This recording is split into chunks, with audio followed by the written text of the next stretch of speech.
इश्टानो, आतां हांव तुमचे मुखार शिंपयेंतलीं मोतयां दवरतां. एका गिमाच्या दिसा दनपारबार वत आसा तेन्ना एके शिविणीक आनी एका रान बोकड्याक तान लागली आनी दोगूय उदक सोदून एका खडपी सुवातेर तीं थंय पावलीं. आतां शिवीण खूब रागाची. तिका दिसलें आतां आपणें पयलें उदक पिवंक जाय आनी बोकडो सोडून दिता. तो म्हणटा हांव दादलो, तूं बायल मनजात, हांवें उदक पिवंक जाय पयलें.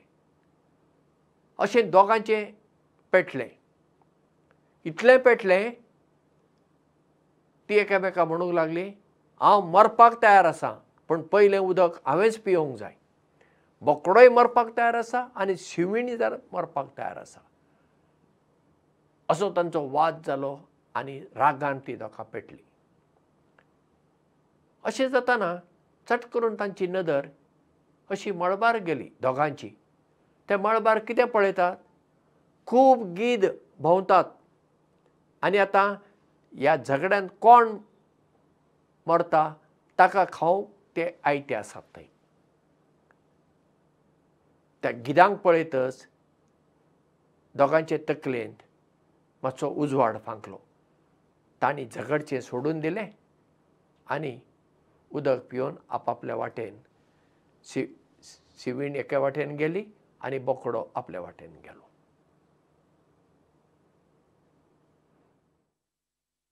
राग मनशाक नासाक पावयता. राग आयल्या वेळार आमचो रंग बदलता, तोंडाचो रंग बदलता, आमचो आवाज बदलता, हात मातशे कामतात, काळीज धडधडता, हातावयले आंगावयले केंस उबे जातात.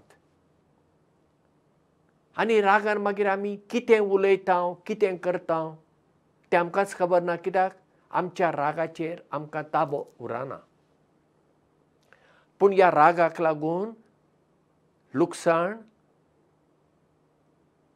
आमचें जाता आनी लुकसाण आमी हेरांकूय करता. ज्या आयदनांत आमी राग सांबाळटा आनी ज्या आयदनांत आमी तो राग घालता, खंयच्या आयदनाचें चड लुकसाण जाता? जंय राग सांबाळून दवरला त्या आयदनाचें, म्हणजे आमचेंच. कित्याक राग आमचे भितर आसता, मती भितर. म्हणटा आमचें लुकसाण चड जाता. दुसऱ्यांचें जालेंच, पूण आमचें चड जाता. आनी कितें जाता? जेन्ना रागान आमी दुसऱ्यां लागीं झगडटा, हाचो फायदो कोण तरी तिसरोच घेता. कित्याक झगडी लावपाचे मनीस जायते आसात. झगडूं दोगी जाण, कित्याक आमकां फायदो. झगडून कितें मेळटलें? कांय मेळपाचें ना.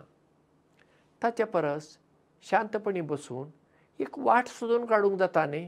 प्रस्न कसलोय जावं, ताका एक वाट आसाच न्ही, सोल्युशन आसाच, ना अशें ना. फकत जाय उक्तें मन, शांतपणी बसून ते आमी प्रस्न मिटोवपाक जाय, तो सुटोवंक जाय. जर आमकां जायना, दुसऱ्यांचो आदार घेवंक जाय. आमच्या परस कोण जाणारी आसात, जाणटे आसात, अणभवी मनीस आसात, तांचो आदार घेवन आमी आमची झगडी मिटोवपाक जातात. आनी जेन्ना झगडी मिटतात, आमच्या मतीक शांती येता. आनी जेन्ना आमच्या मतीक शांती येता तेन्ना आमची भलायकी बरी उरता. आनी जेन्ना आमची भलायकी बरी उरता तेन्ना जिवितांत एक खुशालकाय येता आनी जिविताक एक अर्थ येता. नाजाल्यार सदांच आमी रागा बरीत जाल्यार भलायकी बरी ना, शांती ना, न्हीद पडना, मागीर प्रेशर वाडटा, पिडा वाडटात, मागीर जीव नाकासो दिसता. हे सगळें कित्याक जाता? हाचें मूळ कारण आमी तो राग भितर शिजयता. हाका एकूच वाट म्हणजे जेन्ना राग येता शांत रावप आनी राग भायर घालप. ते भायर घाल्ल्यान आमी बरीं जाता. दुसऱ्यांचें कितें जातालें ती गजाल वेगळीच. आमचे मतीक शांती येता, आमच्या जिवाक बरें दिसता. खरी शिकपी मनशां दुसऱ्यांचो राग घेवन बसनात. पूण आमकां हे शाळेन कॉलेजीन कोण शिकयना. आमकां फकत मार्क घेवंक शिकयतात. बाबा आमच्या भावनाचेर कसो ताबो दवरप, रागाचेर कसो ताबो दवरप, आमचे नसायेचेर कसो ताबो दवरप. आनी तूं असलें शिक्षण आमच्या कॉलेजींनी शाळांनी ना. खरें म्हणजे हें आमकां गरजेचें. कित्याक भावना आमच्या जिविताचो भाग. सगळ्यांकूच राग येता, पूण राग येतात मागीर तो कसो हाताळप हें आमी शिकूंक नाका. बाकी सगळें आमी शिकता, हें शिकूंक नाका. आतां शाळांनी कॉलेजींनी शिकयना आसूं, पूण आमी